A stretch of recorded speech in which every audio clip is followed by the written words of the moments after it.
It's 9 o'clock in the evening, sometime around 1700. The sun went down 2 hours ago, and your world is gone.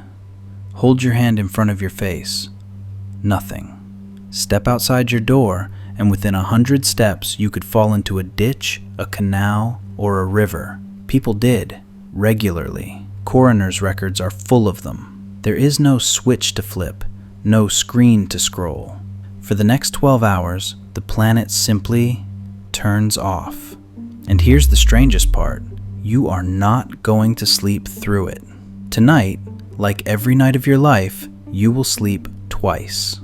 Electric light is about 140 years old. For the other 99% of human history, night was a different country, with its own rules, its own economy, and its own schedule. And we've almost completely forgotten how it worked.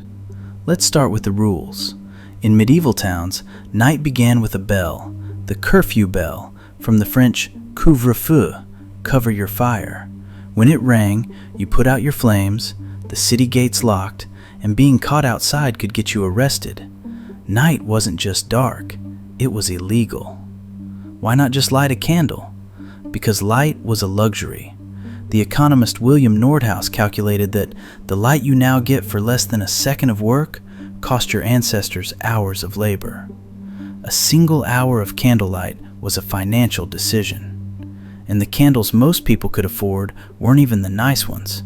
They were tallow, rendered animal fat. They sputtered, they dripped, and they filled your home with the smell of burning beef. The rich bought beeswax. Everyone else lived inside a faintly glowing hamburger. If you absolutely had to go out, you could hire a link boy, a child with a torch who walked ahead of you, sometimes straight into an ambush, because some link boys worked with street gangs. It was a taxi service with a 1-star safety rating.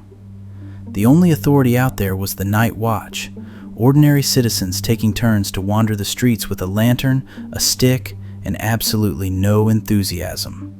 Shakespeare made fun of them. Criminals ignored them. Everyone else just stayed home.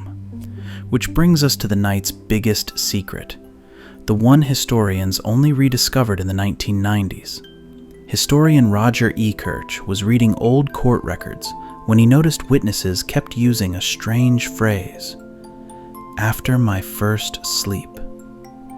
He found the phrase everywhere: court testimony, diaries, medical books. Chaucer used it back in the 1300s. Over 500 references, all describing the same forgotten routine. People slept in 2 shifts. It worked like this. You went to bed around 9 or 10, you slept until roughly midnight. Then you woke up, on purpose, for an hour or 2.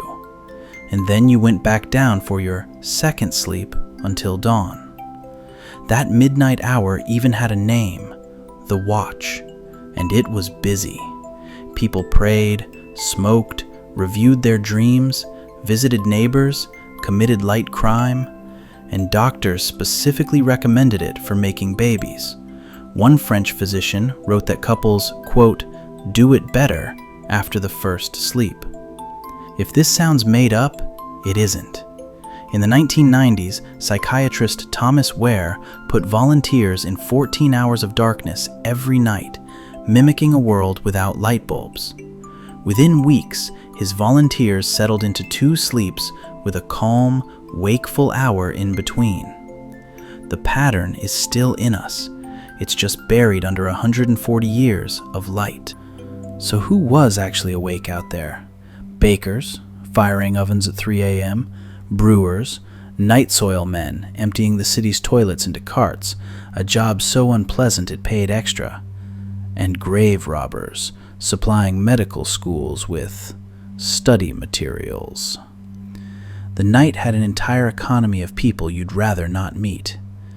For everyone else, the social calendar ran on the moon. A full moon meant visibility, so that's when you scheduled dinners, balls, and travel. Some of Britain's top minds, James Watt, Josiah Wedgwood, Erasmus Darwin, timed their meetings to the full moon so they could ride home safely. They called themselves the Lunar Society, not because of astronomy, because of streetlights, or the lack of them. Then, in 1807, London's Pall Mall lit up with the world's first gas streetlights. Crowds came out at night just to stare at them. Within decades, gaslight crawled across the cities of Europe, and night began to retreat. And in 1882, Thomas Edison flipped a switch in Manhattan, and the 10,000-year reign of darkness ended in an afternoon. Within 2 generations, the second sleep was gone. Factory schedules and electric lights squeezed rest into one efficient 8-hour block. By 1900, doctors who once prescribed the midnight watch were calling broken sleep a disorder.